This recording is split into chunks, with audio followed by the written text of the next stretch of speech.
ఈరోజు శుక్రవారపు ఆరాధన మా ప్రియులందరినీ ప్రేమపూర్వకంగా ఆహ్వానిస్తూ ఉన్నాను.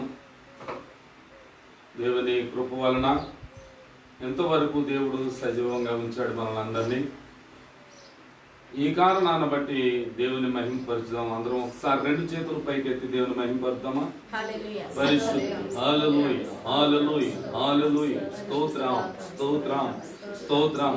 ఇంతవరకు మమ్మల్ని ఆదరించిన దేవుడా మీకు స్తోత్రం స్తోత్రం. కనికర పూర్ణుడా స్తోత్రం. కృపా సత్య సంపూర్ణుడా స్తోత్రం స్తోత్రం స్తోత్రం. మరి యొక్క వారాన్ని మాకు ఇచ్చిన దేవుడా మీకు స్తోత్రం స్తోత్రం స్తోత్రం. ప్రార్థన చేసుకుని మన కూడికను ప్రారంభించుకుందాం. మహాగణుడైన మా ప్రియ పరలోకపు తండ్రి, నీ మహోన్నతమైన నామానికి వందనాలు స్తోత్రాలు చెల్లిస్తున్నాను. ఈ మధ్యాహ్న కాల సమయంలో మేము మరలా మీ పాద సన్నిధికి రావడానికి కృప చూపించారు. శుక్రవారపు దినాన జరుగుతున్నటువంటి ఈ ఆరాధనను మీ ఆత్మతో నడిపించండి నాయనా. మేము సంఘముగా సహవాసముగా మేము కూడి ప్రార్థించవలసిన సమయం, కానీ ప్రపంచమును ఏలుతున్నటువంటి కరోనా అనేటువంటి వైరస్ మమ్మల్ని అందరినీ కూడా ప్రభు సంఘముగా కూడుకోకుండా అది అవాంతరము తెచ్చిపెట్టింది.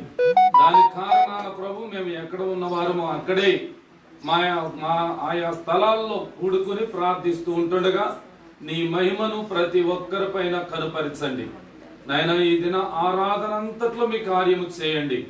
వాయిద్యములు వాయిస్తున్న బిడ్డలను మీ ఆధీనములో ఉంచుకోండి.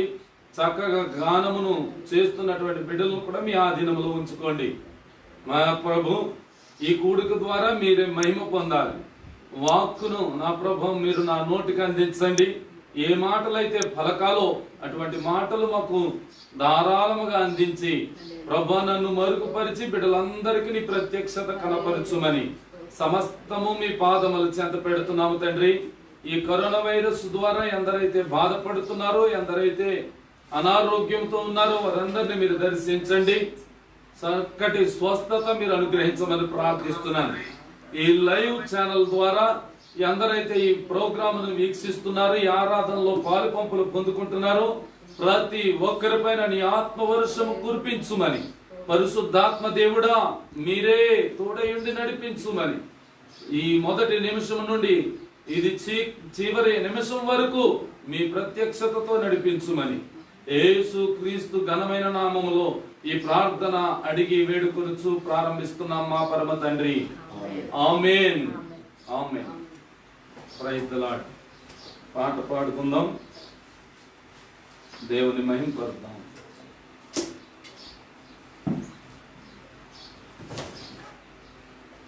ఆకాశవాసులారా అనే పాట పాడుతున్న దేవుని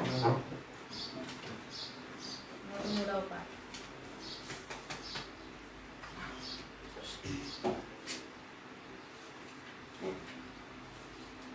ఆకాశవాసులారా యెహోవాను స్తుతించుడి అనేటువంటి పాట పాడుకుని దేవుని మహిమపరుద్దాం.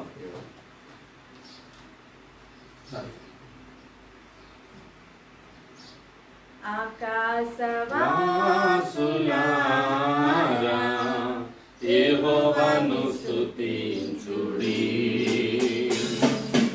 ఆకాశవాసులారా యెహోవాను స్తుతించుడి.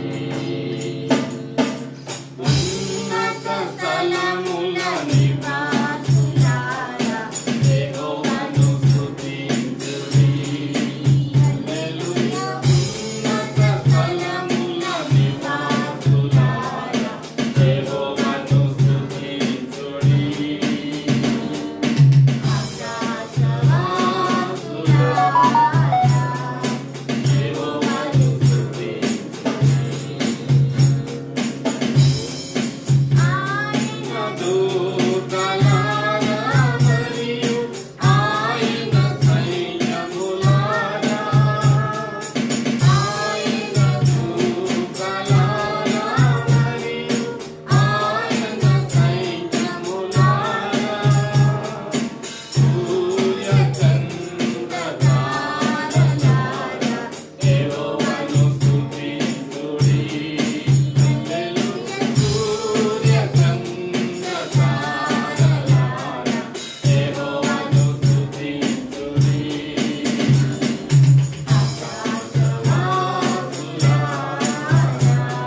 కృపలో పాట పాడుకుని దేవుని ఇంతకాలం నీదు కృపలో కాచిన దేవా అనే పాట పాడుకుని దేవుని మహిమపరచుదాం. ఇంతకాలం నీదు కృపలో కాచిన దేవా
హల్లెలూయా.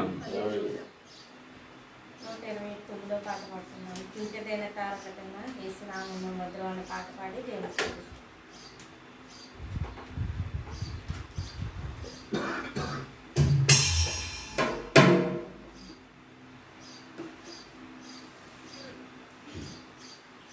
చుంటితేనే దారుల కండా యేసునామమే మధురం, యేసయ్య సన్నిధిని మరువజాలను. చుంటితేనే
పాటలు పాడినటువంటి సిస్టర్ ప్రమీల గారికి, జ్యోతికి కూడా వందనాలు తెలియజేస్తా ఉన్నాను.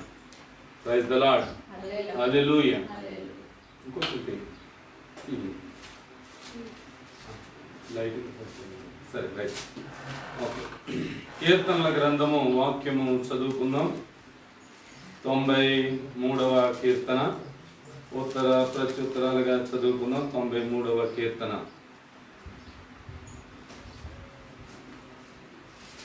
సహోదరి ప్రమీల గారు వచ్చి 5 వాక్యాలు ఉన్నాయి. ఒక్కొక్కటి ఉత్తర ప్రత్యుత్తరాలుగా మనం చదువుకుందాం. 93వ కీర్తన. 93, 94 కూడా చదువుకుంటే మంచిది. 93, 94 కూడా చదువుకుందాం.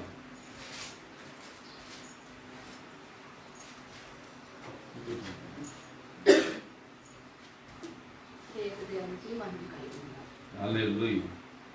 యెహోవా రాజ్యము చేయుచున్నాడు, ప్రభావమును ఆయన వస్త్రముగా ధరించి ఉన్నాడు. యెహోవా బలము ధరించి బలముతో నడుము కట్టుకుని ఉన్నాడు. కదలకుండునట్లు భూలోకము స్థిరపరచబడి ఉన్నది. పురాతనకాలం నుండి నీ సింహాసనం స్థిరమాయెను, సదాకాలము ఉన్నవాడవు నీవే.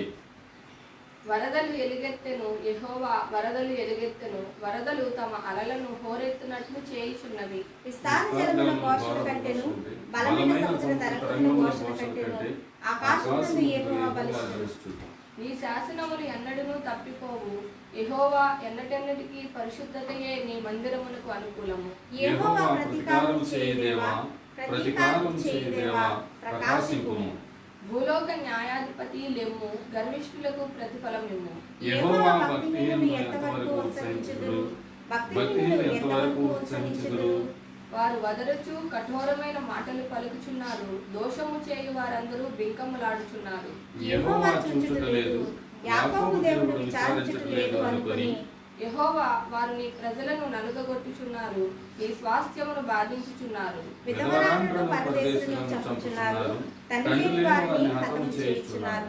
జనులలో పశుప్రాయులారా దీనిని ఆలోచించుడి. బుద్ధిహీనులారా మీరెప్పుడు బుద్ధిమంతులవుదురు. చెవులను కలుగజేసిన వాడు వినకుండునా, కంటిని నిర్మించిన వాడు కానకుండునా. అన్యజనులను శిక్షించువాడు, మనుష్యులకు తెలివి నేర్పివాడు దండింపక మానునా. నరుల ఆలోచనలు వ్యర్థములని యెహోవాకు తెలిసి ఉన్నది. యెహోవా నీవు శిక్షించువాడు, నీ ధర్మశాస్త్రమును బట్టి నీకు బోధించువాడు ధన్యుడు. భక్తిహీనులకు గుట్ట త్రవ్వబడు వరకు నీతిమంతుల కష్ట దినములను పోగొట్టి వారికి నెమ్మది కలుగజేయును. యెహోవా తన ప్రజలను ఎడబాయువాడు కాడు, తన స్వాస్థ్యమును విడనాడువాడు కాడు. నీతిని స్థాపించుటకై న్యాయము తీర్పు జరుగును, యథార్థ హృదయులందరూ దాన్ని అనుసరించెదరు. దుష్టుల మీదికి నా పక్షమున ఎవడు లేచును, దోషము చేయు వారికి విరోధముగా నా పక్షమున ఎవడు నిలుచును. యెహోవా నాకు సహాయం చేసి ఉండును ఎడల నా ప్రాణము శీఘ్రముగా మౌనమందు నివసించి ఉండును. నా కాలు జారినని నేను అనుకొనుగా, యెహోవా నీ కృప నన్ను బలపరచుచున్నది. నా అంతరంగమున విచారమును పెంచుగా, నీ గొప్ప ఆదరణ నా ప్రాణముకు నెమ్మది కలుగజేయుచున్నది. కట్టడ వలన కీడు కల్పించు దుష్టుల పరిపాలనతో నీకు పొందు కలుగునా. దుష్టులు నీతిమంతుల ప్రాణము తీపికై వారి మీద పడుదురు, దోషులను నిర్దోషులకు మరణము విధించుదురు. యెహోవా నాకు ఎత్తైన కోట, నా దేవుడు నాకు ఆశ్రయదుర్గము. ఆయన వారి దోషము వారి మీదికి రప్పించును, వారి చెడుతనమును బట్టి వారిని సంహరించును. మన దేవుడైన యెహోవా వారిని సంహరించును. వాక్యపు దేవుడు మనకు దీవించుగాక. ఆమేన్. వాక్యము చదివి వినిపించినటువంటి సహోదరి ప్రమీల గారికి వందనాలు తెలియజేస్తా ఉన్నాను. Praise the Lord. హల్లెలూయా. హల్లెలూయా. ప్రియులారా, ఈరోజు చాలా భయంకరమైనటువంటి దినాలుగా కనబడతా ఉన్నాయి. ప్రపంచంలో ప్రతి చోటన కూడా ఈ కరోనా వైరస్ అనేటువంటిది ప్రబలి ఎంతగానో మనుషులను వేదనకు గురి చేస్తూ ఉన్నది. ఈ వేదనకు గురి చేస్తూ ఉన్న కారణాన ప్రతి ఒక్కరూ కూడా వారి యొక్క ఉపాధిని కోల్పోయారు. వారికి చేయవలసినటువంటి పనులను చేయకుండా ఆటంకపరుస్తూ ఉన్నది. కనుక మనము ఎంత దేవుని ఘనపరిచినా మహిమపరిచినా కూడా తక్కువే అని మనము ఆలోచన పెట్టుకుని ఉన్నాం. దేవుని ఘనపరచడం మంచిది, దేవుని స్తుతించటం మంచిది, దేవుని కొనియాడటం మంచిది. కనుక ఒక 2 నిమిషాలు ఒక చరణం పాడి దేవుని మహింపరుద్దాం. అలాగే ఆరాధన చేసుకుంటూ దేవుని ఘనపరచుదాం. గ్లోరీ, హల్లెలూయా. ఒక్కసారి అందరూ 2 చేతులు పైకెత్తి మన ప్రభు అయినటువంటి యేసయ్యకు స్తోత్రములు చెల్లించుదాం. స్తోత్రం, స్తోత్రం, స్తోత్రం, స్తోత్రం, స్తోత్రం. మహాగరుడా, మహోన్నతుడా, సర్వోన్నతుడా, సర్వశక్తిమంతుడా, జీవాధిపతి, సజీవుడా, సర్వజీవులు కన్నులు నీ వైపు చూస్తున్నాయి. యేసయ్యా మీకు వందనాలు ప్రభువా. ఎంతగానో ప్రభు మమ్మల్ని ఆదరిస్తూ ఉన్నాం, ఆరోగ్యాన్నిచ్చి కాపాడుతూ ఉన్నాం. ఈ సమయంలో కూడా మమ్మల్ని సజీవంగా ఉంచిన దేవుడా మీకు స్తోత్రం. ఈ దినము మే 1 రోజు 2020వ సంవత్సరంలో మమ్మల్ని ప్రవేశపెట్టిన దేవా మీకు స్తోత్రం, స్తోత్రం, స్తోత్రం. ఓ కృప వెంబడి కృప నాయన, మీ యొక్క ఆదరణ మాకు నడిపిస్తూ ఉన్నారు. మమ్మలను మీరు జీవింపచేస్తూ ఉన్నారు. మమ్మలను ప్రభు మా హృదయములను జీవింపచేసి, మా హృదయములను ప్రజ్వలింపజేసి నీ కొరకైనటువంటి తృష్ణ మేము కలిగి ఉండటానికి కృప చూపిస్తున్నారు తండ్రి. వారు దినముల తర్వాత మరి ఒక్కసారి నీ పాద సన్నిధికి వచ్చి ప్రభా నిన్ను మహిమపరుస్తున్నాం. ఆకాశ మహాకాశముల మీద ఆసీనుడు అయిన దేవా స్తోత్రం. ఇశ్రాయేలు చేయు స్తోత్రముల మీద ఆసీనుడా మీకు స్తోత్రం. ఈ దినమున మేము చేయు స్తోత్రముల మీద ఆసీనుడు కమ్మని ప్రార్థిస్తున్నాం ప్రభు. యేసు మీకు వందనాలు. నువ్వు సర్వోన్నతుడవు, సర్వశక్తిమంతుడు, నువ్వు జీవాధిపతివి, నువ్వు సర్వ సృష్టికర్తవు నాయనా. నీ శక్తికి మితి లేదు ప్రభు. యెహోవా ఈరే, యెహోవా రఫా, యెహోవా షమ్మా, యెహోవా షాలోమ్, యెహోవా మకాదేశ్ నీకు స్తోత్రం, స్తోత్రం, స్తోత్రం. నాయనా సమాధానం ఇచ్చువాడా స్తోత్రం. మమ్మలను ఆదరించు దేవుడా స్తోత్రం. ఓ ప్రపంచములను ప్రభా నీ యొక్క మాటతో ఏర్పాటు చేసిన దేవా నీకు స్తోత్రం, స్తోత్రం, స్తోత్రం. పరిశుద్ధుడా స్తోత్రం, స్తోత్రం, స్తోత్రం.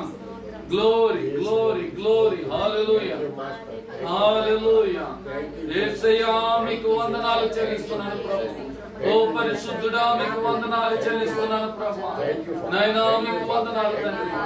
యేసయ్యా గ్లోరీ, హల్లెలూయా. స్తుతించుదాం, స్తుతించుదాం. ఎవరు ఎక్కడ ఉన్నా సరే ఈ లైవ్ లో ఎవరైతే ఈ యొక్క లైవ్ లో పొందుకున్నారు వారిపైన ఆత్మవర్షం కురిపించునైనా స్తోత్రం, స్తోత్రం, స్తోత్రం. Oh glory, glory, glory. హల్లెలూయా, హల్లెలూయా. ఎన్ని తలచినా ఏది అడిగినా జరిగేది నీ చిత్తమే ప్రభువా, జరిగేది నీ చిత్తమే. ఎన్ని తలచినా ఏది అడిగినా జరిగేది నీ చిత్తమే ప్రభువా, జరిగేది నీ చిత్తమే. నీ వాక్కుకై వేచియుంటిని, నా ప్రార్థనల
పరిశుద్ధుడని.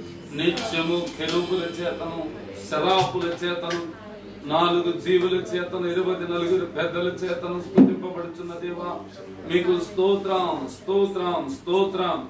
ఆపత్కాలములో ఆదుకున్న దేవుడా స్తోత్రము తండ్రి. నాయనా, మేము ఎన్ని తలచినా, ఏది మేము ప్రభా కోరుకున్నా మీ చిత్తమే జరిగిస్తారు ప్రభు. మీ చిత్తమే జరుగును గాక తండ్రి.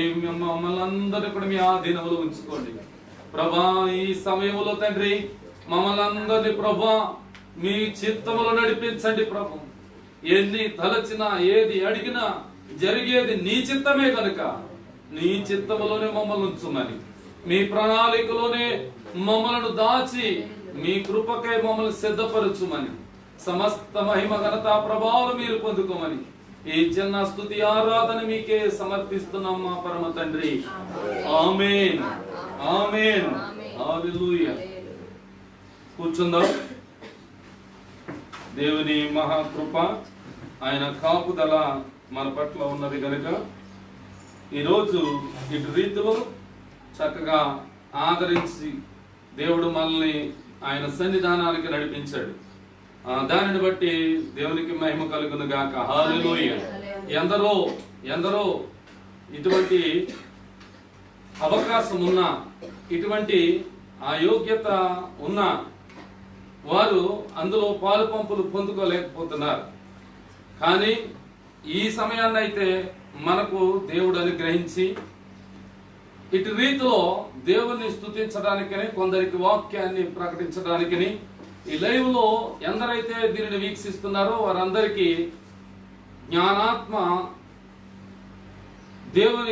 జ్ఞానాత్మలు దేవుడు అనుగ్రహించాలని, మరి ఈ కార్యక్రమం ద్వారా ఆశీర్వాదాలు పొందుకోవాలని, ఆధ్యాత్మికంగా బలపరచబడాలని మనం ప్రార్థనా పూర్వకంగా ఎదురు చూద్దాం. ఎందరైతే వారి పనులను మానుకుని, వారికి ఉన్నటువంటి అవకాశాలు అన్ని కూడా పక్కన పెట్టుకుని ఈ సమయంలో ఈ యొక్క ప్రోగ్రాన్ని లైవ్ ద్వారా వీక్షిస్తున్న ప్రజలందరికీ నా హృదయపూర్వకమైనటువంటి వందనాలు తెలియజేస్తా ఉన్నాను. అందరూ పెట్టిన ఆయన ఛార్జింగ్ అయిపోతుంది. గ్లోరీ హల్లెలూయా. దేవునికి మహిమ కలుగును గాక. హల్లెలూయా హల్లెలూయా. ఈరోజు మనం దేవుని సన్నిధిలో ఉన్నాం. ఈరోజు మే నెల 1వ తారీఖు ఒక కార్మిక దినోత్సవంగా, కార్మికుల యొక్క దినోత్సవంగా ఈ దినాన్ని ప్రపంచమంతా కూడా ఒక పండగ వలె జరుపుకోవాల్సినటువంటి దినం. కానీ కొన్ని కారణాల్లో ఆ యొక్క కార్యక్రమాన్ని సంతోషంగా జరుపుకోకుండా ఆటంకపరిచినాయి. అవి మీకు తెలుసు. ఇంచుమించు ఆ కరోనా అనేటువంటి వైరస్ అందరినీ కూడా భయభ్రాంతులు చేసింది, భయపెట్టింది. ఈ భయము పెట్టిన కారణంగా ప్రజలందరూ కూడా వారి ప్రాణాలు గుప్పెట్లో పట్టుకుని, అనగా చాలా భయంకరమైనటువంటి స్థితిలో, మనం కని విని ఎరుగినటువంటి స్థితిలో దేవుడు ఆ యొక్క వైరస్ ను తప్పించాలని ఎందరో దైవజనులు ప్రార్థిస్తా ఉన్నారు, ఎందరో విశ్వాసులు ప్రార్థిస్తున్నారు. సంఘాలు అందరూ కూడా ఎవరికి వారే దేవుని ఆరాధించడానికి సంఘానికి వెళ్ళకపోయినా, అనగా చర్చికి వెళ్ళకపోయినా, దేవాలయానికి వెళ్ళకపోయినా, దేవుని సన్నిధిలో అనగా ఎక్కడున్న వారు అక్కడే వారి గృహాల్లో కుటుంబంగా సహవాసంగా వారందరూ కూడా దేవుని మహిమపరుస్తూ ఉన్నారు. ప్రైజ్ ది లార్డ్ హల్లెలూయా. వారందరిని బట్టి నేను దేవుని మహిమపరుస్తా ఉన్నాను. ఈరోజు మనం చాలా వరకు సజీవంగా ఉన్నాం, అంటే ఆరోగ్యంగా ఉన్నాం. చాలా మంది సజీవంగా ఉన్నారు కానీ ఆరోగ్యం లేకపోతే చాలా బాధ కలుగుతూ ఉంటది. కానీ ఆరోగ్యం మనకు అనుగ్రహించాడు దేవుడు. ఆస్తులు లేకపోయినా పర్వాలేదు, ఆరోగ్యం ఉంటే సరిపోతే నా యేసయ్యా అని మనం అడిగితే ఆయన తప్పగా ఆ యొక్క కోరికను తీర్చడానికి అవకాశం ఉంటది. హల్లెలూయా హల్లెలూయా. మనం గత వారంలో ఒక పాఠాన్ని నేర్చుకున్నాం. పరమగీతముల గ్రంథంలో చక్కటి మాటలు నేర్చుకున్నాం. అది ఎవరికైనా గుర్తుంటే ఒకసారి చెప్తారా? సరే. ప్రియురాలా, నీవు సుందరివి, నీ కన్నులు గువ్వ కన్నుల వలె ఉన్నాయి. మిమ్మల్ని బట్టి దేవుని మహిమపరుస్తా ఉన్నాను. హల్లెలూయా. జ్ఞాపకం ఉంచుకోవాలి. వాక్యాన్ని జ్ఞాపకం ఉంచుకోవాలి. జ్ఞాపక శక్తి మనకు దేవుడు అనుగ్రహించులాగా ప్రార్థన పూర్వకంగా ఎదురు చూస్తే తప్పకుండా ఆయన ఆ యొక్క జ్ఞానాన్ని మనకు అనుగ్రహిస్తాడు, జ్ఞాపక శక్తిని ఇస్తాడు. కనుక నా ప్రియమైనటువంటి దేవుని జనాంగమా, మనము ఈరోజు కూడా పరమగీతముల గ్రంథం 7వ అధ్యాయము 4వ వచనాన్ని ధ్యానించడానికి ఈ పనిని పూనుకుంటూ ఉంటుండగా పరిశుద్ధాత్మ దేవుడు తనే ఒక ప్రత్యక్షత కనపరచులాగిన మన ప్రార్థన పూర్వకంగా ఎదురు చూద్దాం. చదవండి అమ్మా. నీ కంధరపు దంత గోపుర రూపము, నీ నేత్రములు జనపూర్ణమైన హెష్బోను పట్టణముననున్న 2 తటాకములతో సమానములు. నీ నాసిక దమస్కు దిక్కునకు చూచు లెబానోను శిఖరముతో సమానము. ప్రార్థన చేసుకున్న పరిశుద్ధుడైన తండ్రి, నీ మహిమగల నామానికి వందనాలు, స్తోత్రాలు చెల్లిస్తున్నాం. ప్రతి దినములాగానే నీ యొక్క నామము హెచ్చించబడాలి, నేను తగ్గించబడాలి. ప్రభా, నీ వాక్యమును ధ్యానించడానికి పూనుకున్న నన్ను నీ ఆత్మతో అభిషేకించి నన్ను మరుగుపరచండి, నీ ప్రత్యక్షత కనపరచండి. నీ ప్రజలందరితో మీరే మాట్లాడండి. మీరు మాట్లాడితే మేము లోబడతాము నాయన, మీరు మాట్లాడితే మేము అప్పగించుకుంటాము తండ్రి. అట్టి ధన్యత, అట్టి కృప మాకు అనుగ్రహించుమని, వాక్య అంతరంగంలో ఉన్నటువంటి విషయాలు మాకు తెలియపరచుమని యేసుక్రీస్తు నామములో ఈ ప్రార్థన చేసి అడుగుతున్నాం మా పరమ తండ్రి. ఆమేన్. ఆమేన్. ఈ దినాన సొలొమోను రాసినటువంటి పరమగీతముల గ్రంథం మరి ఒక్కసారి ధ్యానించుటకు ఆయన ఇచ్చినటువంటి ఇటు అవకాశమునకై దేవునికి స్తోత్రములు కలుగును గాక. హల్లెలూయా, హల్లెలూయా.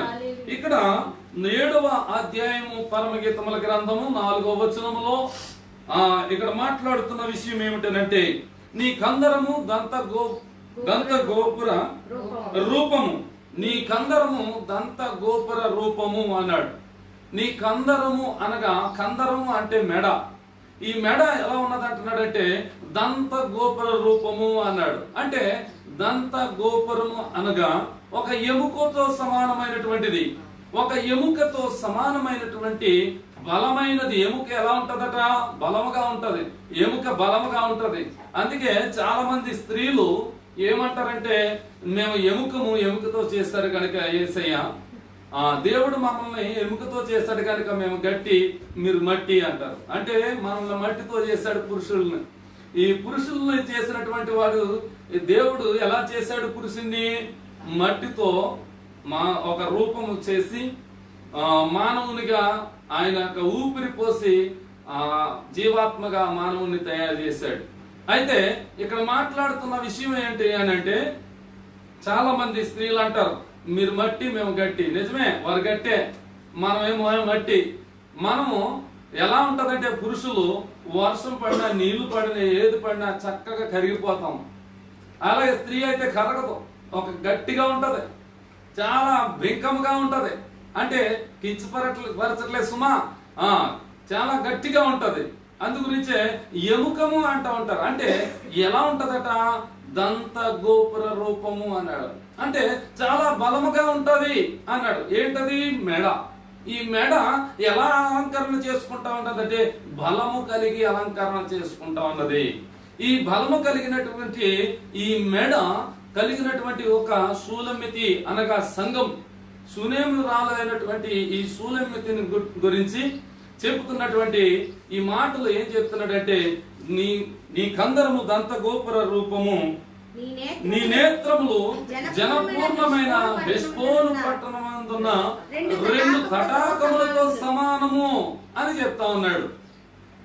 అసలు మనం ఒక్కసారి ధ్యానం చేస్తే, నీ నేత్రములు అన్న దాని మీద గత వారాన్ని మనం ధ్యానించాం. నీ కన్నులు గువ్వ కన్నుల వలె ఉన్నాయి అన్నాడు. ఈ గువ్వ కన్నుల గురించి మనం చాలా వరకు ధ్యానించాం. గువ్వ కన్నులు ఎప్పుడు కూడా ఎలా అయితే ఒక నీళ్లు కలిగినటువంటి అనగా కన్నీరు విడిచేటువంటి తత్వము కలిగి ఉండాలి. ప్రతి వ్యక్తి అనగా ప్రతి విశ్వాసి ఈ చర్చికి వచ్చినప్పుడు గాని, దేవుని సన్నిధిలో మోకరించినప్పుడు గాని ఎప్పుడైనా సరే ఎలా ఉండాలంటే నీళ్లు నిండినటువంటి వాటిగా ఉండాలి అని గత వారము చెప్పడానికి దేవుడు కృప చూపించాడు. అయితే ఆ గువ్వకున్నటువంటి మరో లక్షణం ఏంటంటే, అది ఎవరికి హాని చేయదు. ఆ హాని చేయనటువంటి తత్వం కూడా ఉన్నది. అది వినయముగా ఉంటది, చాలా ఒబ్బడిగా ఉంటది, చాలా నిదానమైనటువంటి స్థితిలో ఉంటది. ఆ రకంగా కూడా ఉండాలి అని మనకు తెలియజేస్తా ఉన్నది. మరి ఒకసారి ఈ రోజు దేవుని వాక్యం మనల్ని హెచ్చరిస్తున్నటువంటి ఆ వాక్యం ఏమిటి అని అంటే, ఇక్కడ అంటున్నాడు, నీ నేత్రములు జనపూర్ణమైన హెష్బోను పట్టణమందున్న 2 తటాకములతో సమానము అంటున్నాడు. 2 తటాకములు. అసలు తటాకములు అంటే ఏమిటి? ఈ తటాకములు అంటే హెష్బోను పట్టణమందు 2 చెరువులు కలవు. ఈ హెష్బోను పట్టణంలో తటాకములు అనగా చెరువులు. ఈ చెరువులు ఎలా ఉన్నదట? నీళ్లతో నింపబడి ఉన్నది. చెరువు ఎలా ఉంటది? నీళ్లతో నింపబడి ఉంటది. ఒకవేళ ఎప్పుడు ఎండిపోయిన దాన్ని చెరువు అని అనరు. నీళ్లు నిండుగా ఉండాలి. నీరు ఉన్నటువంటి దానినే చెరువు అంటారు, లేకపోతే గుంట అని అంటారు. ఎందుకు పనికిరానిదని అంటారు. అయితే చెరువులు అనగా ఎలా ఉండాలని ఇక్కడ వాక్యం సెలవిస్తా ఉన్నదంటే, నీళ్లతో నింపబడినటువంటిగా వాటిగా ఉండాలి. ఈ నీళ్లతో నింపబడి ఈ చెరువులు ఏ రకంగా అయితే ఉంటున్నాయో అలాగే మానవుని యొక్క ఈ నేత్రములు, కళ్ళు అనేటువంటివి ఒక నీళ్లతో నింపబడినటువంటి వాటిగా ఉండాలి. నీళ్లతో ఎందుకు నింపబడాలి? నీళ్లతో ఎందుకని నింపబడి ఎందుకని ఉండాల్సిన అవసరం ఉంది అని మనం గమనిస్తే, సమూయేలు మొదటి గ్రంథంలో ఒక మాట మనకి జ్ఞాపకం వస్తా ఉన్నది. ఏమిటి అని గమనిస్తే, అక్కడ హన్నా అనేటువంటి ఒక స్త్రీ ఉన్నది. ఆ స్త్రీ తనకున్నటువంటి తన భర్త మరి యొక్క తనకి హన్నాకి ఉన్నటువంటి దాన్ని ఏమంటామంటే తోడికోడలా ఏమంటారు దాన్ని? కాదు, సవిత అంటారు మరి మామూలుగా అయితే. కనుక అక్కడ ఉన్నటువంటిది ఎవరంటే పెనిన్నా అనేటువంటి ఒక సహోదరి కూడా ఉన్నది. సహోదరి అనగా తన భర్తకు మొదటి భార్య, రెండవ భార్య, అలాగే 2 భార్యలు కలిగి ఉన్నాడు. అతను 2 భార్యలు కలిగి ఉన్న కారణాన ఆమె సంతతి కలిగినటువంటిది పెనిన్నా. అయితే ఈ హన్నా అనేటువంటి ఆమెకు సంతానం లేదు, సొంత లేదు. దేవుడు సొంత లేకుండా చేశాడని చెప్పి వాక్యం రాయబడ్డది. అయితే ఇక్కడ మాట ఏమని సెలవిస్తా ఉన్నదంటే, సమూయేలు ఆ యొక్క గ్రంథం మనం ధ్యానిస్తే మొదటి అధ్యాయంలో 7వ వచనంలో ఒక మాట సెలవిస్తా ఉన్నది. ఎల్కానా ఆమెకు ఏటేటా ఆ రీతిగా చేయుచుండగా అన్న యెహోవా మందిరమునకు పోవునప్పుడెల్లా అది ఆమెకు కోపం పుట్టించెను గనుక ఆమె భోజనం చేయక ఏడ్చుచూ వచ్చెను. ఆమె పెనిమిటైన ఎల్కానా, అన్న నీవెందుకు ఏడ్చుచున్నావు? నీవు భోజనపు మాటను మానుచేయాలా? ఇక్కడ చాలా దుఃఖపడుతున్నది. ఎందుకని దుఃఖపడతా ఉన్నదంటే, హన్నా ఆమె ఉన్నటువంటి ఆ భార్య, రెండవ భార్య అనేటువంటి ఆమె ఏం చేస్తా ఉన్నదంటే, చాలా చీటి పోటు మాటలు అనేటువంటి ఆమె ఉచ్చరిస్తా ఉన్నది. నీకు పిల్లలు లేరు, నువ్వు గడ్రాలు, నీకు ఎలాగా అని చెప్పేసి మాట్లాడుతూ ఉన్నప్పుడు, తను ఎప్పుడైతే దేవుని మందిరానికి వెళ్తుందో ఆ మందిరానికి వెళ్తున్న సమయంలో చాలా వరకు ఏడుస్తూ కన్నీరు విడుస్తూ ఆ యొక్క తనకున్నటువంటి ఆ గుడ్రాలితనాన్ని దేవుని ముందు పెడతా ఉన్నదట. అయితే అలా కిందకి చదువుకుంటా వెళ్తే ఇక్కడ 10వ వచనంలో ఒక మాట రాయబడి ఉంటది.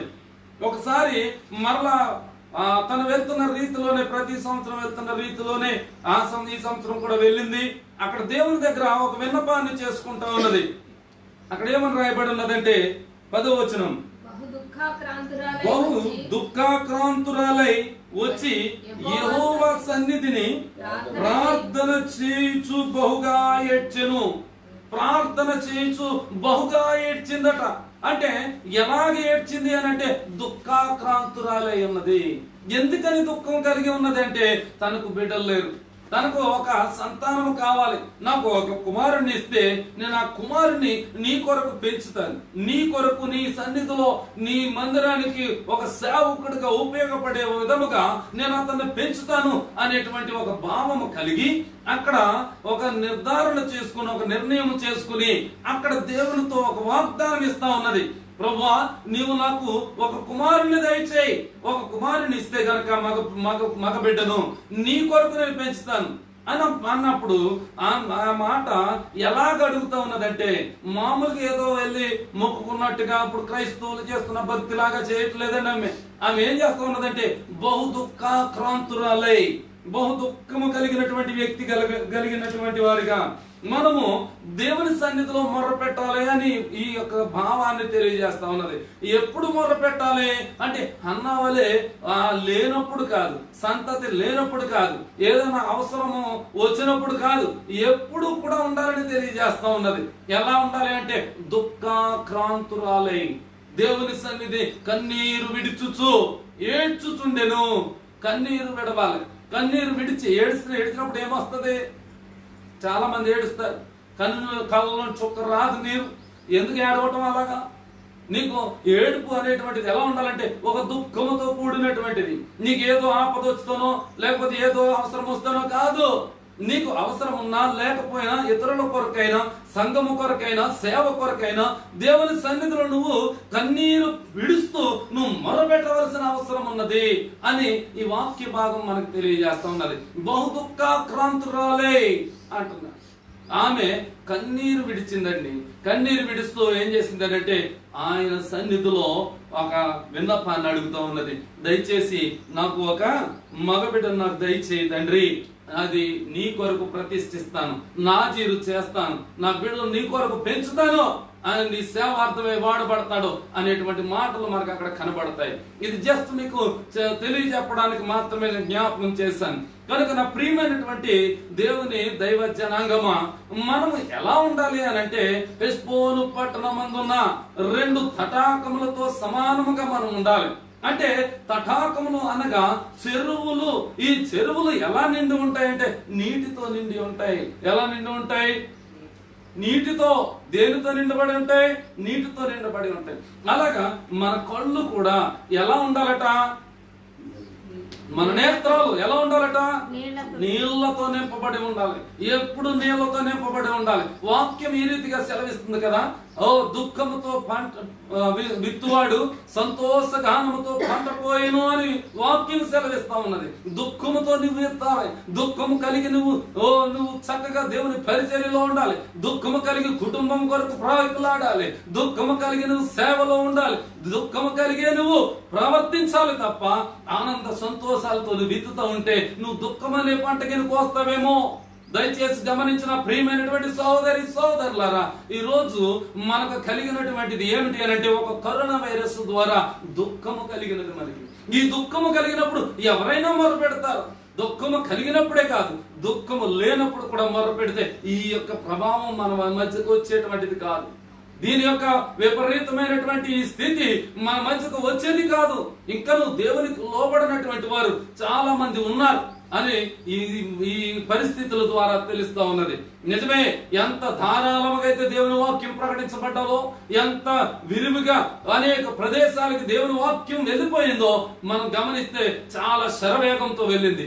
అంత వేగంగానే మరలా డౌన్ అయినట్టుగా కనబడతా ఉంది. ఎందుకని అనంటే దేవుని ఉగ్రతకు పాలవుతున్నాం. దేవుడు ఇచ్చినటువంటి ఆ ఉగ్రతలో మనము ఆ పాలు పంపులు పొందుకునేటువంటి సమయం వచ్చేసిందేమో అనిపిస్తా ఉన్నది. ప్రియమైనటువంటి సహోదరి సహోదరులారా, మనం దుఃఖము కలిగితేనే కాదు, దుఃఖము ఎలా ఉండాలంటే దేవుని సన్నిధిలో ఒక నిందారహితముగా ఉండాలి. ఒక నిబద్ధత కలిగినటువంటిదిగా, నిర్ణయం కలిగినటువంటిదిగా మన దుఃఖము ఉండాలి. అంతే తప్ప ఏదో కుటుంబంలో కొడుకు ఏదో అయింది, కుమారుడికో కూతురికో ఏదో అయిందని కాదు, నీ తల్లికి తండ్రికి ఏదో అయిందని కాదు దుఃఖం.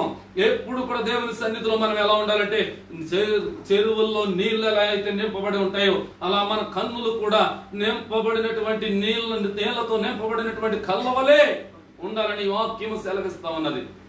మరి వాక్యాన్ని మనం ధ్యానం చేస్తే ఈ రీతిగా సెలవిస్తా ఉన్నది. ఒక నిర్గమకాండములో ఒక మాట జ్ఞాపకం చేసుకున్న 32వ అధ్యాయము, నిర్గమకాండము 32వ అధ్యాయము 32వ వచనం.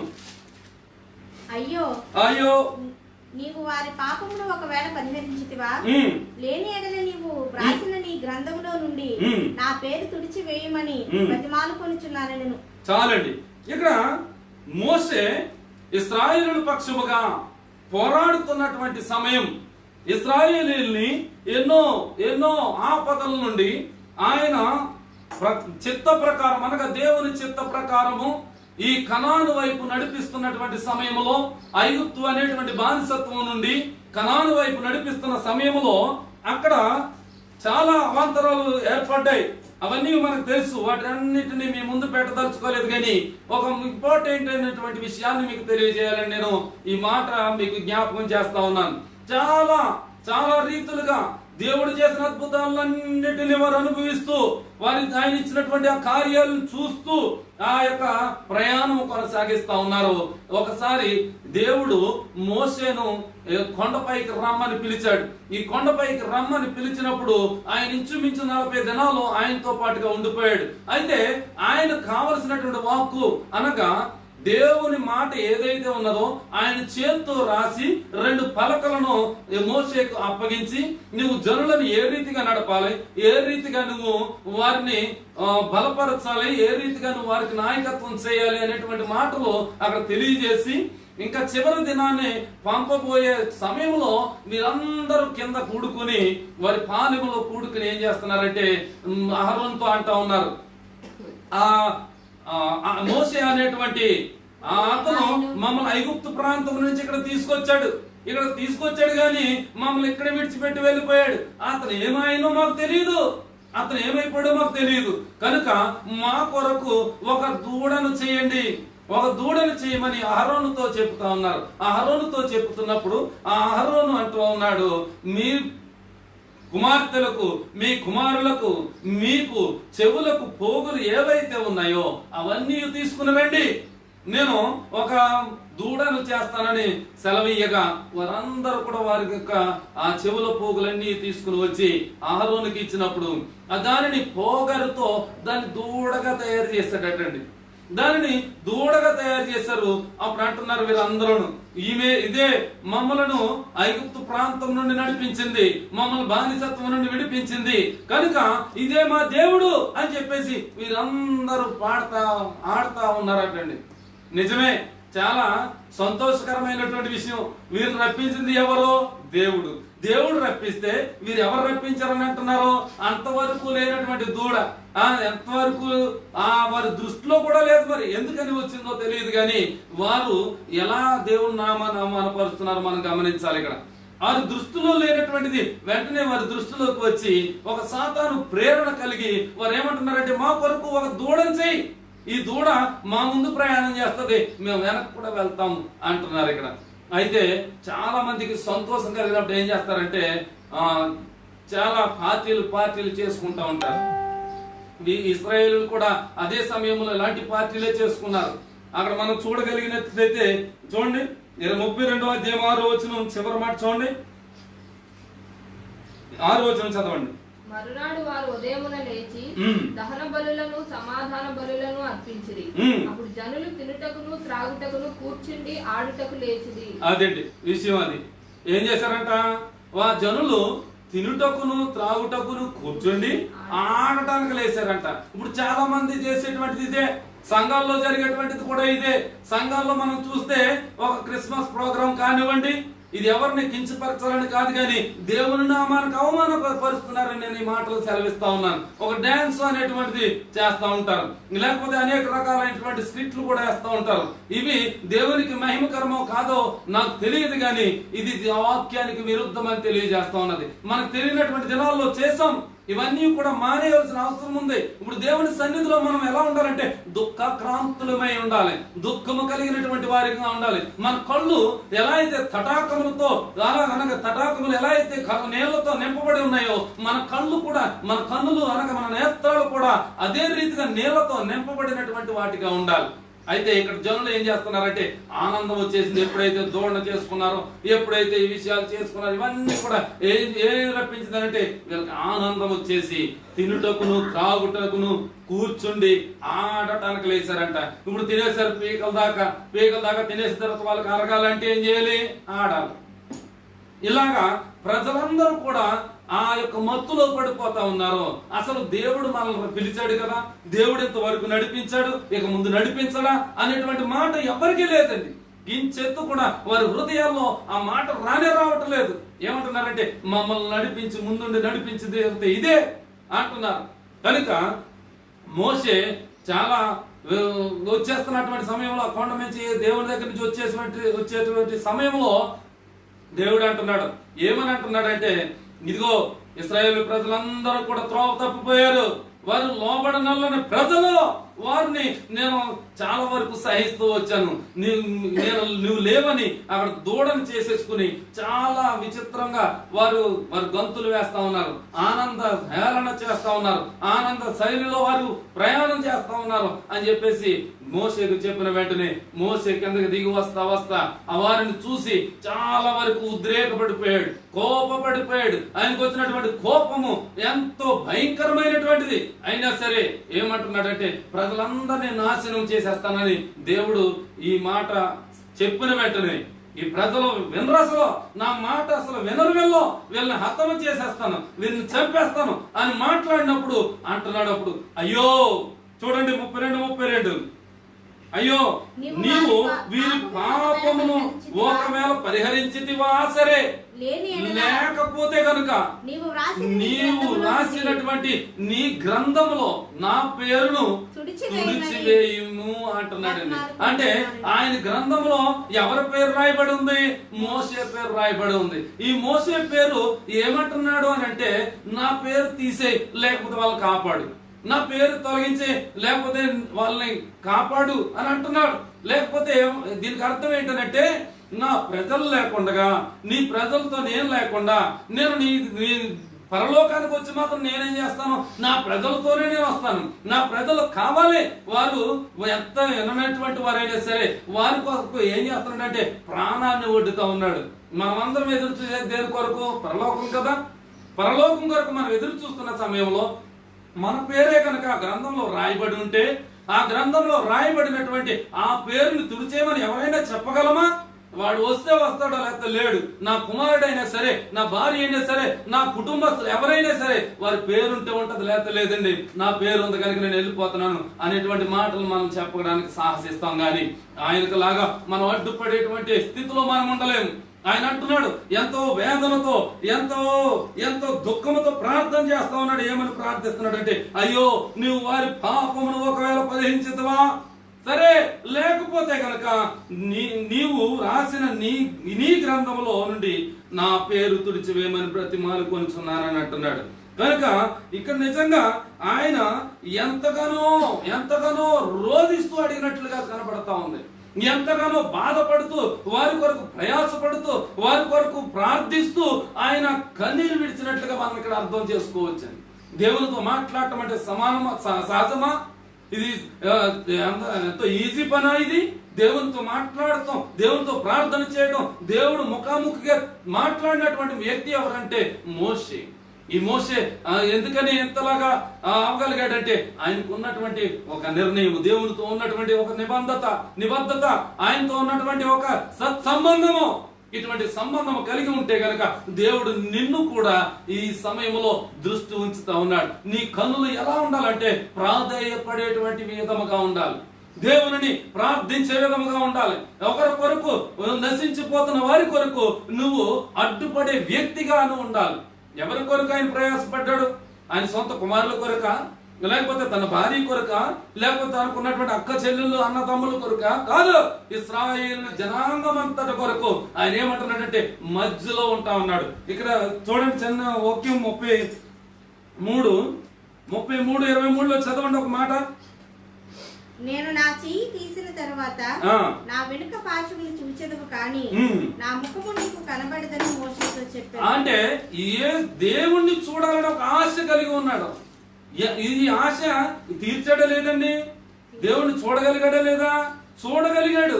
ఈ చూడగలిగినటువంటి కారణాన ఇక్కడ ఏమంటున్నాడు? ఎందుకని చూడగలిగాడు అంటే ప్రజలందరి కొరకు, జనాంగం కొరకు, ఇశ్రాయేలు జనాంగం అంతటి కొరకు ఆయన ఏం చేస్తా ఉన్నాడంటే మధ్యలో ఒక ఆపదను ఆదుకునేటువంటి వ్యక్తిగా ఉన్నాడు. ఒక ప్రార్థన, కన్నీటితో ప్రార్థన చేసే వ్యక్తిగా ఉన్నాడు. ఒకరి కొరకు ప్రాధేయపడే వ్యక్తిగా ఉన్నాడు.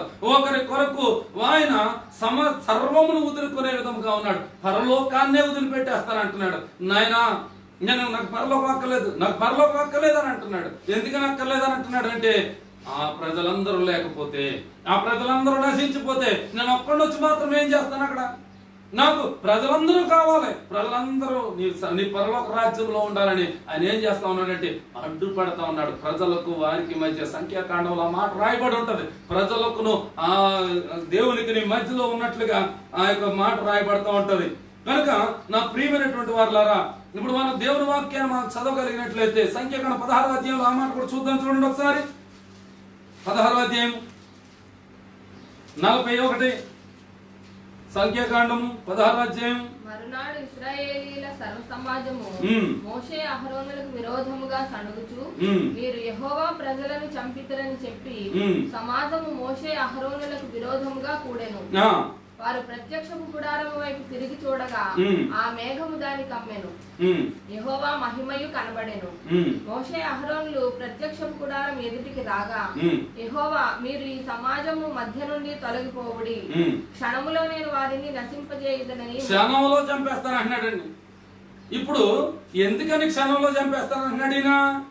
ఎందుకని అంటున్నాడు దేవుడు అని అంటే, వీళ్ళు ప్రతి మాటకి విసుగు పుట్టిస్తాను వచ్చారు, దేవుని కోపపరుస్తూ వచ్చారు, దేవుని మాట వినకుండా ధిక్కరిస్తూనే వచ్చారు. కనుక ఏమన్నాడంటే మోసేని, ఒక్కసారి నువ్వు అడ్డు తప్ప అంటే, ఇప్పుడు ఎవరున్నారు మధ్యలో?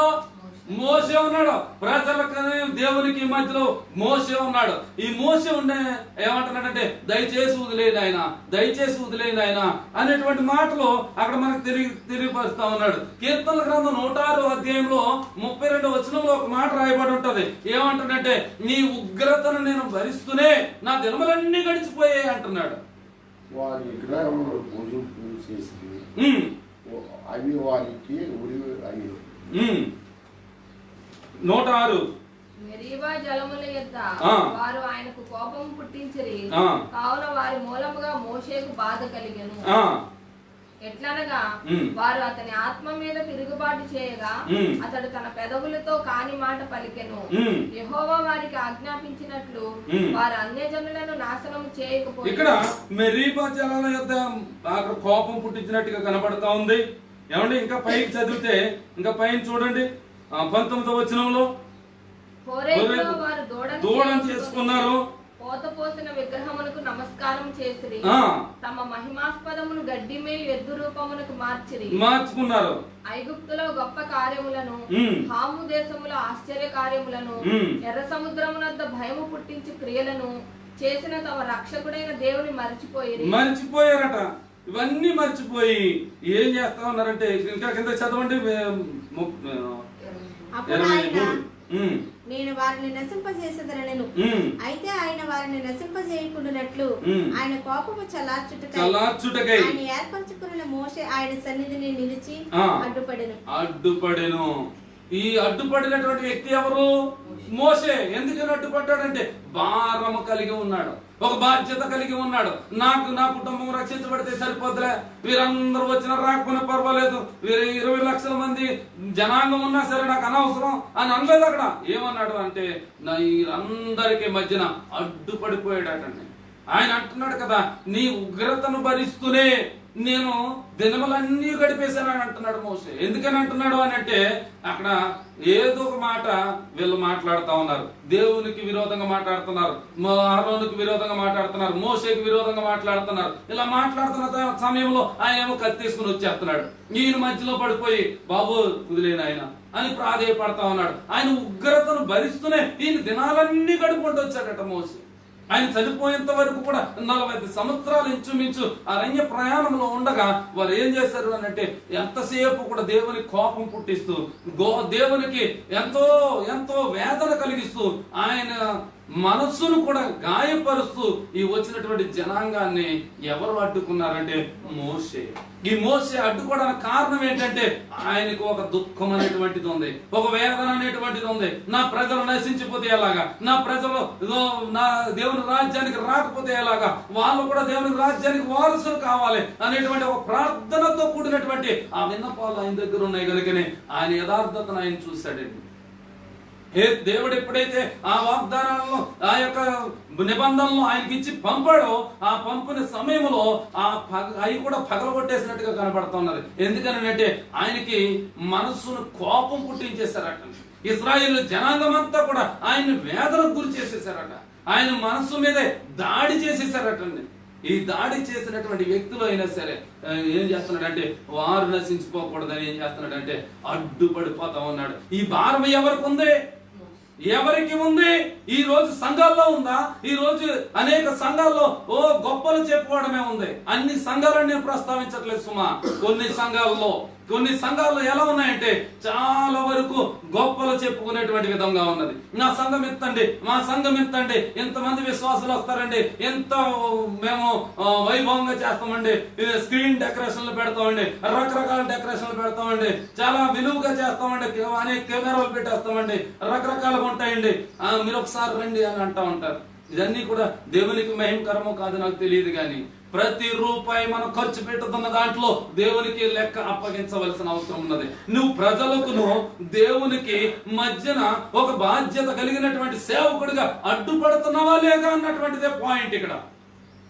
నువ్వు సెట్టింగ్లు ఇట్టవో ఇంకోటి ఇట్టవో అది సెకండ్ థింగ్. కానీ ఫస్ట్ థింగ్ ఏంటంటే నువ్వు ప్రజల మీద దేవుడు కోపం వచ్చినప్పుడు నువ్వు ప్రజలకును దేవునికి మధ్యన అడ్డుపడే వ్యక్తిగా ఉన్నావా లేదా? నువ్వు బాధ్యత కలిగినటువంటి వాడిగా ఉన్నావా లేదా? లేకపోతే నువ్వు ఒక మంచి ఉద్దేశం కలిగి నా ప్రజలు కూడా దేవుని సేవలో ఉండాలి, నా ప్రజలు కూడా దేవుని సంఘంలో ఉండాలి, నా ప్రజలు కూడా వీరు పరలోకంలో ఉండాలని ఒక ఆశ కలిగి నువ్వు అడ్డుపడుతున్నావా లేదా అనేటువంటిది గమనించుకోవాలి.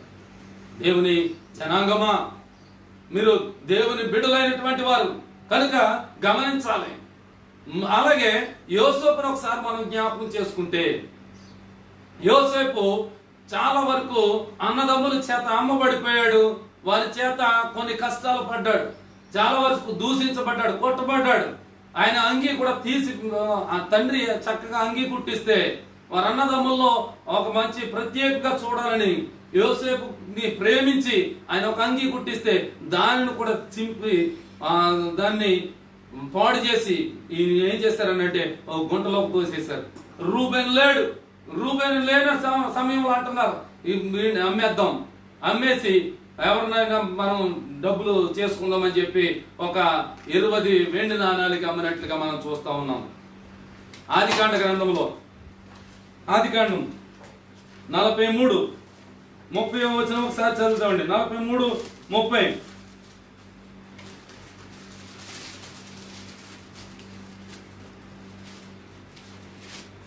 అప్పుడు తన తమ్ముని మీద యోసేపునకు ప్రేమ పొర్లుకొని వచ్చెను గనుక అతడు త్వరపడి తన తమ్ముని మీద యోసేపునకు ప్రేమ పొర్లుకొని వచ్చెను గనుక అతడు త్వరపడి ఏడ్చుటకు చోటు వెతికి లోపలి గదిలోనికి వెళ్లి అక్కడ ఏడ్చెను. చాలండి. ఇక మాట ఎందుకని ఏడవగలిగాడు అని అంటే, అక్కడ ఆ తమ్ముని ఎప్పుడైతే 20 నాణాలకి అమ్మేశారో ఇస్మాయిలు వారి యొక్క జనాంగం అతను కొనుక్కుని వెళ్ళిపోయారు. ఆ తర్వాత పోతిఫర్ అనేటువంటి అతను అక్కడ మరలా అతను కొనుక్కున్నట్టుగా మనం చూస్తా ఉన్నాం. ఆ తర్వాత ఆయన ఐగుప్తు అంతటికి ఒక రాజు తర్వాత రాజుగా నియమించబడిపోయాడు. ఐగుప్తు దేశం అంతటికి కూడా ఆయన చెప్పినటువంటి కళ భావాన్ని బట్టి, ఆయన సంపాదించినటువంటి ఆ యొక్క కళ యొక్క సంపద దేవుడిచ్చినటువంటి దాన్ని బట్టి ఆయన ఏం చేయగలిగాడంటే ఆ దేశమంతా కూడా కరువు లేకుండా, కష్టముల నుండి లేకుండా ఒక మంచి ఆహారం ఉన్నటువంటి దేశంగా చేయగలిగి ఆ స్థానంలో నిలుచున్నాడు. అన్నదమ్ములందరూ కూడా ఆకలితో అలమటిస్తూ వారి తండ్రి పంపినటువంటి ఆ ప్రయాణంలో వారందరూ కూడా ఐగుప్తు ప్రాంతం వచ్చేసారు. ఐగుప్తు ప్రాంతం ఆహారం కొరకు కొనడానికి వచ్చేసారు. వచ్చిన కారణంగా అప్పుడు ఎవరైతే అన్నలందరూ కూడా వచ్చారో అప్పుడు యోసేపు చూశాడు. చూసిన తర్వాత గుర్తుపెట్టాడు. యోసేపు గుర్తుపెట్టిన తర్వాత ఇక్కడట ఎలా ఉన్నాడట? కన్నీరు. చూడండి 43:30. అప్పుడు తన తమ్ముడి మీద ప్రేమ పొర్లుకొని వచ్చెను గనుక ప్రేమ పొర్లుకొని వచ్చిందటండి. ప్రేమ పొర్లుకొని వచ్చేసిందట. ఎందుకని ప్రేమ పొర్లుకొని వచ్చేసింది అనంటే, దేవుని మనుషులైనటువంటి వారు వీరు, దేవుని జనాంగమైనటువంటి వారు వీరు. దేవుని జనాంగము దేవుడిచ్చినటువంటి ఆ కనాను ప్రదేశము. ఈ ప్రదేశంలో పాలు తేనెలు ప్రవహించవలసినటువంటి ఆ కనాను ప్రదేశంలో ఎలాగున్నదనంటే ఆహారం లేకుండా ఉన్నది. ఆహారమును కోల్పోయారు వాళ్ళు. ఆ కరువు కాటకాల్లో ఉండిపోయారు. ఈ కరువు కాటకాల్లో ఉన్న సమయంలో ఎప్పుడైతే యాకోబు వారి కుమారులను పంపించాడో, ఆ కుమారులను పంపించిన తర్వాత అక్కడ ఆహారం దొరుకుతుంది, ఐగుప్తు ప్రాంతంలో ఆహారం దొరుకుతుందని పంపించినప్పుడు ఒక తమ్ముడు మాత్రం ఇక్కడ రాలేదు. మిగతా వాళ్ళందరూ వచ్చారు. వాళ్ళు అడగగా ఏమన్నాడంటే, ఏది మీరు ఎంతమంది అన్నదమ్ములు, మీ తండ్రి ఎవరో ఏంటి అని అన్ని కూడా అడిగితే వారికి తెలియదు కనుక ఇతను గుర్తుపట్టలేరు. ఇంచుమించు 17 సంవత్సరాలు సుమారు 14 సంవత్సరాలు సుమారు అయిపోయింది అతను చూసి. అందు గురించి వీరు గుర్తుపట్టలేక అక్కడ చెప్పారు, వీళ్ళు మా దాచకుండా అంతా చెప్పేశారండి. ఒకడు లేడు, ఒకడు ఇంటి దగ్గర ఉన్నాడు చిన్నోడు, అని మా తండ్రికి చాలా ప్రియమైనటువంటి వాడు, మేము మిగతా 10 మంది వచ్చామని చెప్పాడు. చెప్పిన తర్వాత నువ్వు మరలా మీ తమ్ముడు అంటున్నారు కదా, అతను ఉన్నాడో లేదో అసలు మాకు తెలియదు కనుక మీలో ఒకడు ఇక్కడ ఉండిపోయి మిగతా అతను కూడా తీసుకురమ్మన్నప్పుడు మరలా వెళ్ళి తీసుకొచ్చారు. అప్పుడు తమ్ముడిని చూసిన వెంటనే ఏమైందట? దుఃఖము కలిగిపోయిందటండి. ప్రేమ పొల్లుకొని వచ్చేసిందట. ప్రేమ పొల్లుకొని వచ్చేసి అక్కడ ఏం చేస్తా ఉన్నాడంటే, త్వరపడి ఏడ్చుటకు చోటుకు వెతికాడట. ఈ త్వరపడి ఏడవటానికి ఒక చోటుని వెతికాడు. మనం నీవే వెతుకుతున్నావు, ఈరోజు పదవిని వెతుకుతున్నావా, ఒక ఆకాంక్షను వెతుకుతూ ఉన్నావా, అనగా నీ కోరికను వెతుకుతూ ఉన్నావా, లేకపోతే సంఘంలో ఒక పెద్ద స్థానంలో ఉండాలని కోరుకుంటున్నావా, లేకపోతే సెక్రటరీ స్థానంలో ఉండాలని కోరుకుంటున్నావా, లేకపోతే ఏమిటి నీ పోర్షన్ ఏంటి, నీ కోరిక ఏంటి అని అంటే నీ చోటు వెతికే దేని కొరకు? దుఃఖము పడుటకు చోటు వెతికాడట. ఎందుకని వెతికాడు? ఎందుకని దుఃఖపడ్డాడంటే అన్నదమ్ములు చాలా కాలమైంది అబ్బా అని కౌలించేసుకుని బాధపడిపోదామని కాదు. నా అన్నదమ్ములు, నా తండ్రి ఇంటి వారందరూ కూడా ఆకలితో అలమటించిపోతా ఉన్నారు.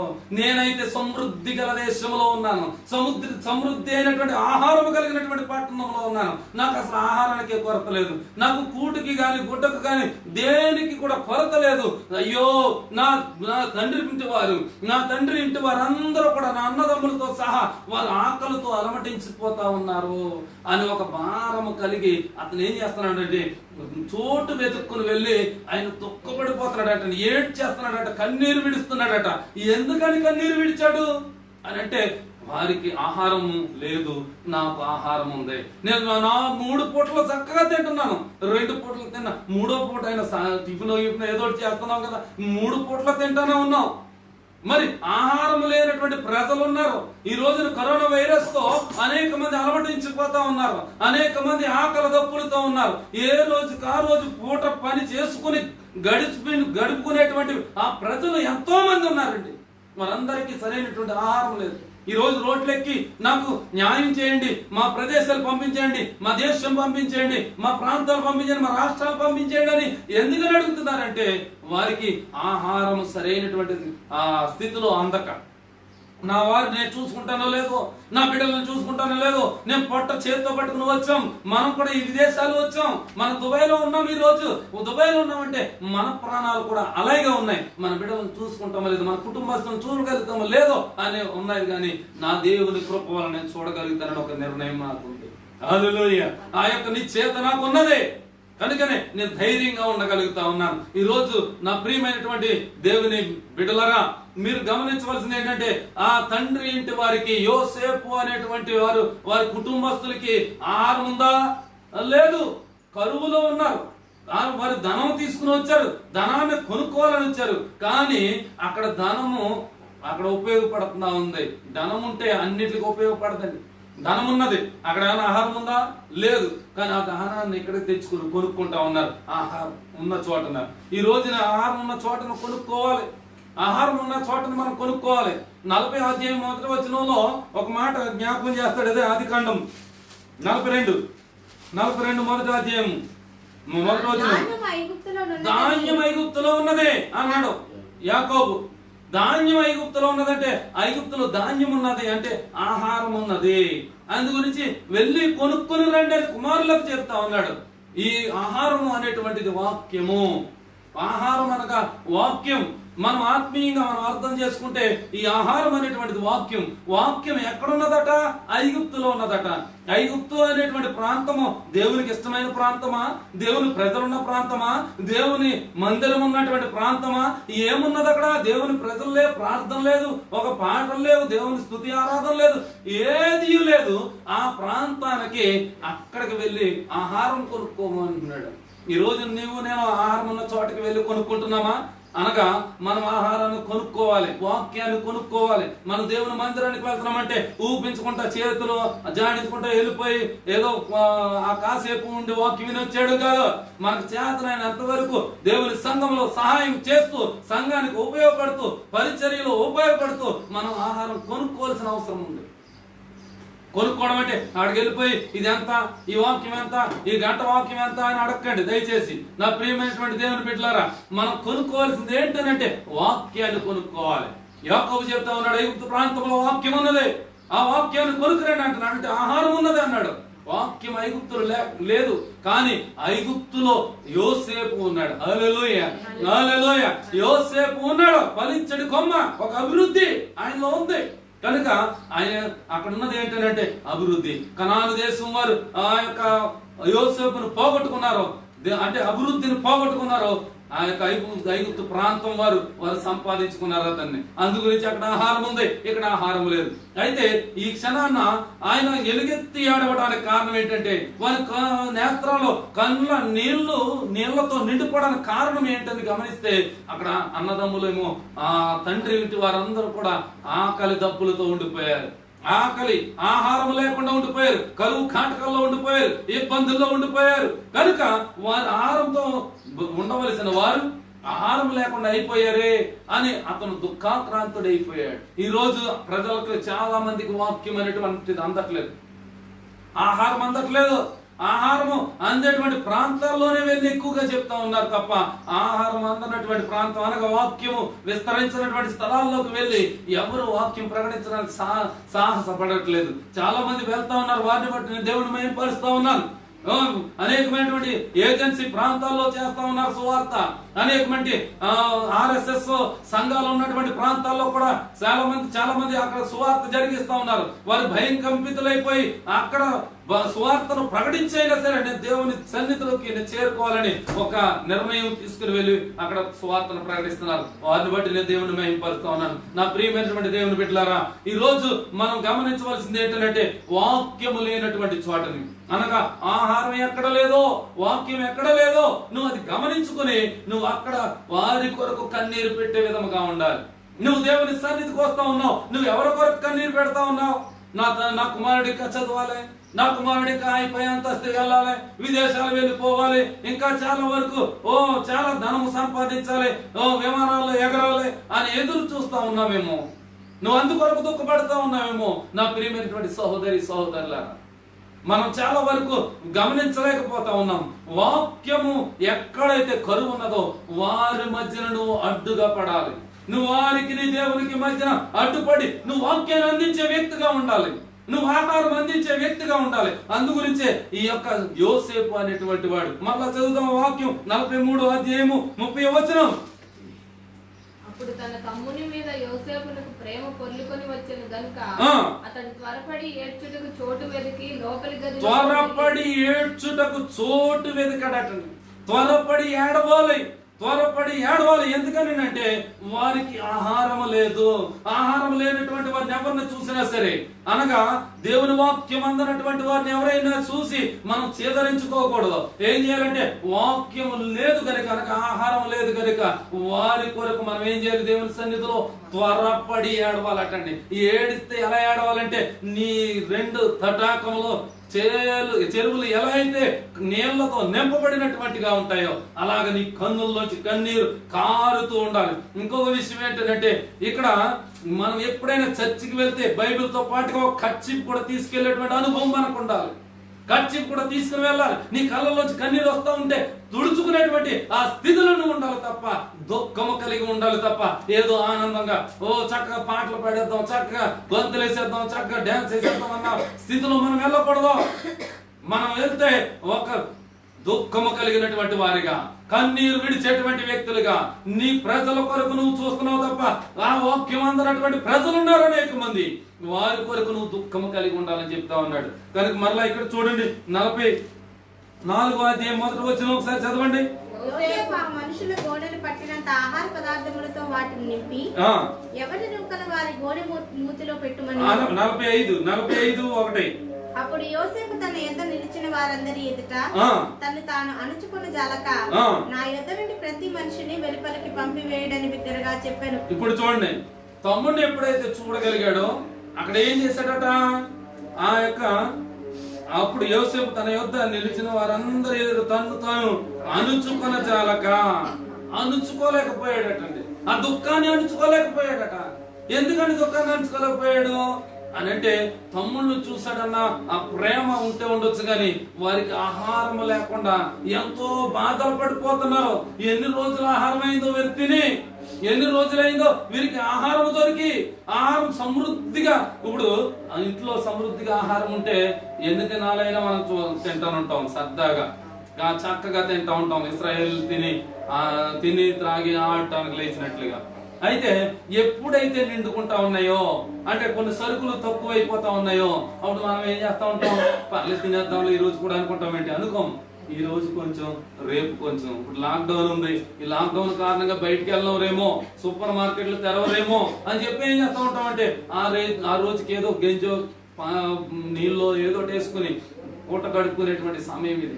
కనుక మనం ఆ రీతిగా ఆలోచిస్తాం. అయితే ఇక్కడ ఆహారం లేక ఎన్నాళ్ళు వాళ్ళు గడిపి ఎక్కడికి వచ్చారో తెలియదు కదా.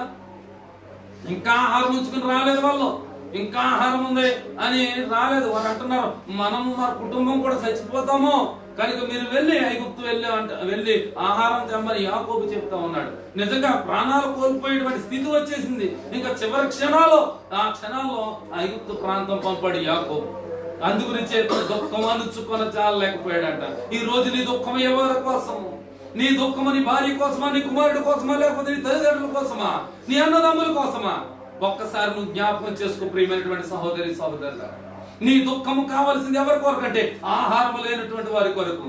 నీ కళ్ళు ఎలా నిండాలి అంటే నీళ్లతో నిండబడిపోయి ఉండాలి. నీళ్లతో నిండుబడి నీళ్లు కారుతున్నట్లుగా, నీళ్లు ఒలుగుతున్నట్లుగా నీవు దేవుని సంఘంలో కనబడాలి. దేవుడు వాక్యం సెలవిస్తా ఉన్నాడు. అందుకే అంటున్నాడు, నీ కందరము దంత గోపుర రూపం, నీ నేత్రములు హెష్బోను పట్టణమందున్న 2 తటాకములతో సమానము అని సొలొమోను రచించినటువంటి గ్రంథంలో రాయబడ్డాడు. సొలొమోను ఎందుకని రాశాడు అని అంటే, నీ చెరువులు ఎలా అయితే నీళ్లతో నింపబడి ఉంటాయి, నీ కన్నులు కూడా, అనగా సంఘము యొక్క కళ్ళు. సంఘము అనగా 4 గోడలు కాదు. 4 గోడలు అయితే సంఘము కాదది. సంఘము అంటే నీవు నేను అందరము కలిసి సంఘం. మనం అందరము వెళ్తేనే సంఘం. ఇక్కడ 6 ఉన్నాం. ఈ 6లో నాతో పాటు 6, ఈ 6లో ఒక సమూహంగా మనం కూర్చున్నాం, ఒక సమాజముగా మనం కూర్చున్నాం. దీన్ని సమాజం అంటారు, సమూహం అంటారు. అంతే తప్ప ఇది సెపరేట్, ఎవరికి వాళ్ళే కాదు, ఎవరికారి వ్యక్తిగతం కాదు ఇది. అలాగే సంఘం కూడా అంతే. ఒక 10 మందో 50 మందో 100 మందో ఉంటే సంఘం, అంతే తప్ప ఎవరు ఒక్కడే ఉంటే సంఘం అవుతుంది. కనుక దేవుని జనాంగమా, సంఘములో నువ్వు ఏ దుఃఖము కలిగి ఉన్నావు, ఎవరి కొరకు దుఃఖం కలిగి ఉన్నావు, సంఘములో ఏ విధంగా నువ్వు ఉంటున్నావు, సంఘములో నీ ప్రవర్తన ఏమిటి, సంఘములో నీ యొక్క ఆధిపత్యం ఏమిటి నువ్వు గమనిస్తూ ఉన్నావా? సంఘము నా మీద నడవాలంటాడు ఒకడు, ఒక్కొక్కడు అంటాడు సంఘం నా మీద నడవాలండి అంటాడు. నువ్వేం చేసావు సంఘానికి? యేసయ్య సంఘం ఇది. ఈ సంఘం ఎవరిది? యేసయ్య తన స్వరక్తం ఇచ్చి సంపాదించాడు సంఘం. ఆయన రక్తం కార్చాడు, రక్తం చిందించాడు, ఆయన పెడుగుద్దలు గుద్దించుకున్నాడు, అనేకమైనటువంటి వ్యాధులను పడ్డాడు, అనేక శ్రమలు పొందాడు, ఆయన చనిపోయాడు, మరణించి మరలా మృత్యుంజయుడే తిరిగి లేచాడు. ఆయనది సంఘం. సంఘము ఏ వ్యక్తికి ఒక్కరికి సంబంధించింది కాదు. సంఘము అనగా అందరము కలిపితేనే సంఘం. కనుక నీ దుఃఖము ఎవరి కొరకు ఉండాలి? ఎవరి కొరకు నువ్వు ఒక అణుచుకోలేకపోయాడంట యోసేపు. అణుచుకోలేక ఆయన దుఃఖాన్ని అణుచుకోలేకపోయాడు. మరి నువ్వు దుఃఖం పడుతున్నావా, లేకపోతే ఆనంద తైలాభిషేకంలో ఉన్నారా, ఆనందం సంతోషాలతో ఉన్నారా? ఇశ్రాయేలీయులు అలాగే దూడ చేసేసుకుని శుభ్రంగా పండగలు చేసుకుంటూ, పబ్బాలు చేసుకుంటూ, పార్టీలు చేసుకుంటూ వారు తినుచు త్రాగుచు ఆడటానికి లేచారు. అక్కడ ఆ విధంగా ఉన్నామమ్మా. నీ తటాకములు అనగా నీ కళ్ళు ఈ దేనితో నింపబడి ఉన్నాయి? కక్షతో నింపబడి ఉన్నాయా? కార్పణ్యాలతో నింపబడి ఉన్నాయా? లేకపోతే ప్రేమానురాగాలతో నింపబడి ఉన్నాయా?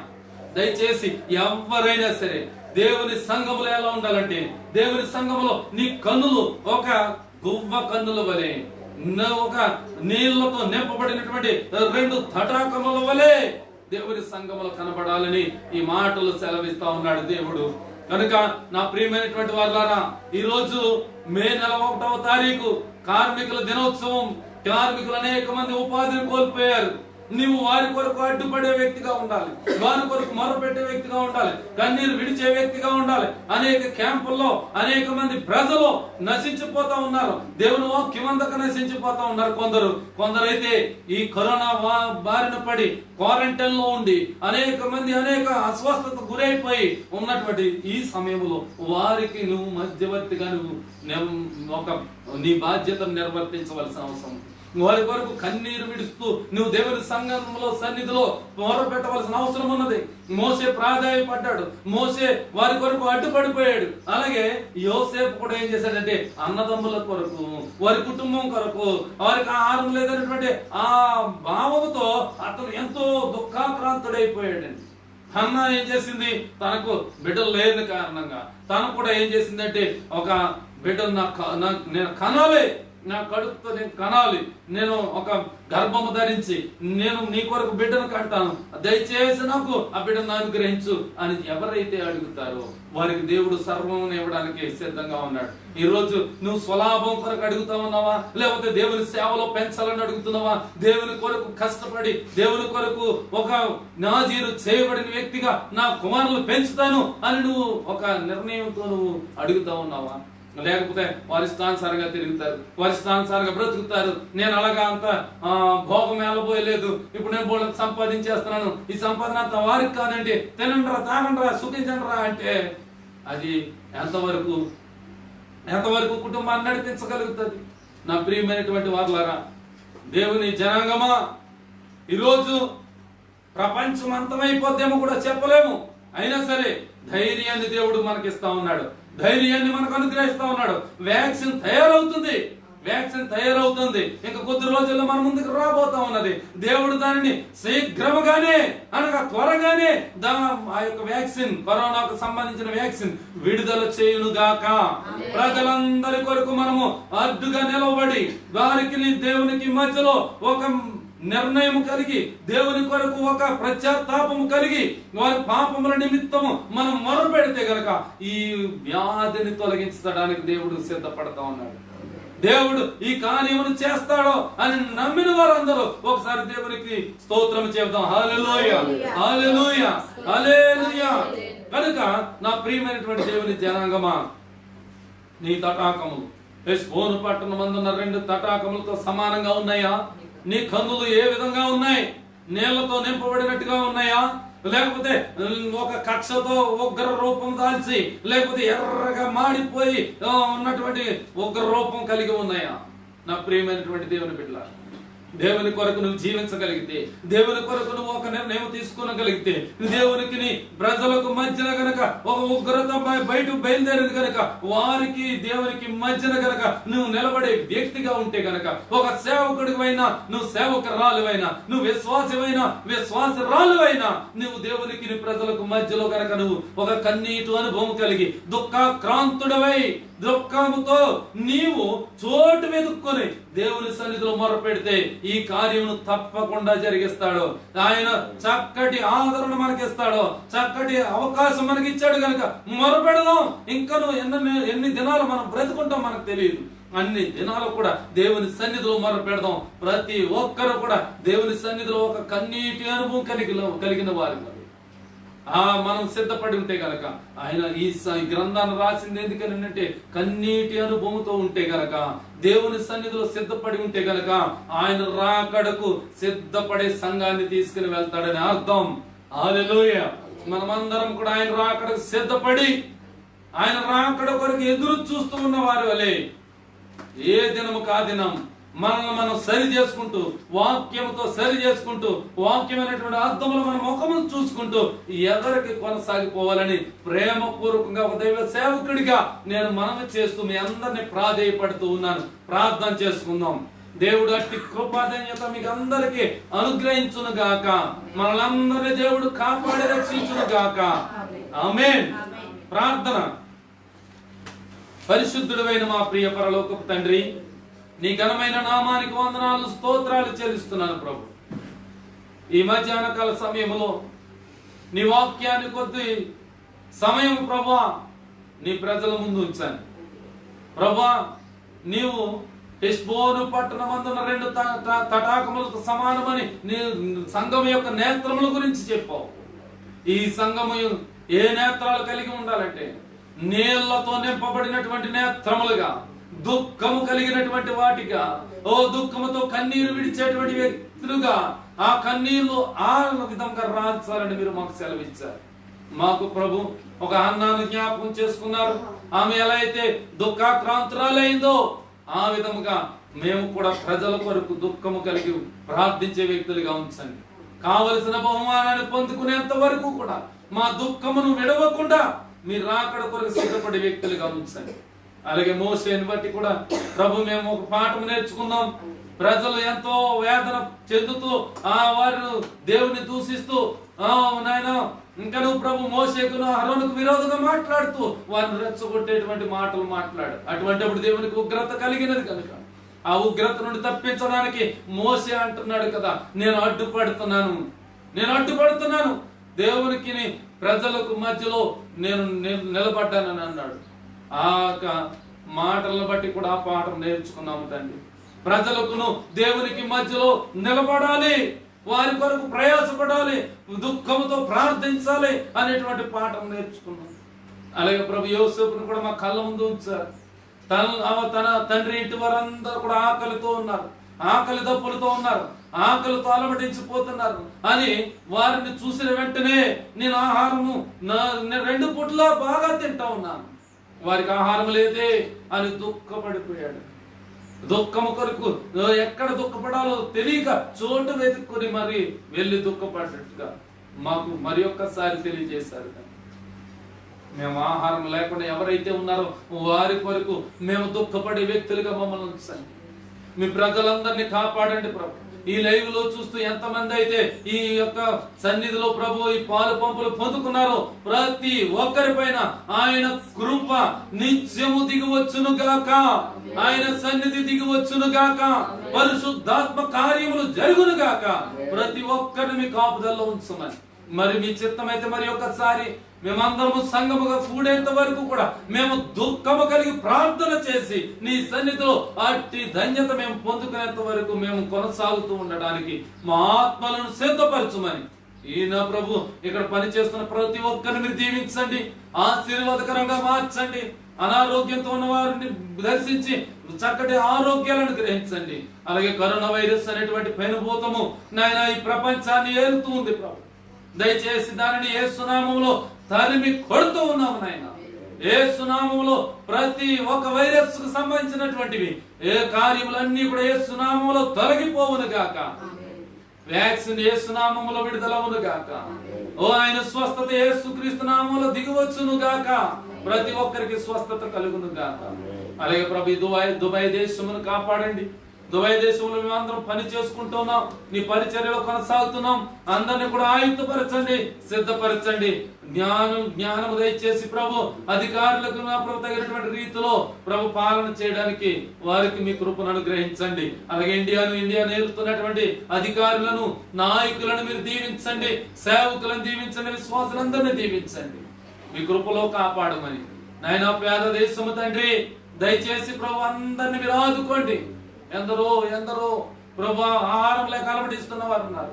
దయచేసి వారందరికీ చక్కటి సమృద్ధి ఆహారం దయచేయమని, మీరే సమస్త మహిమ ఘనత ప్రభావాలు పొందుకోమని మా ప్రాణ ప్రియుడు ప్రియరక్షకుడును నజరేయుడైన యేసుక్రీస్తు అతి శ్రేష్టమైన నామములో ఈ ప్రార్థన చేసి అడిగి పొందుకున్నాం మా పరమ తండ్రి. ఆమేన్.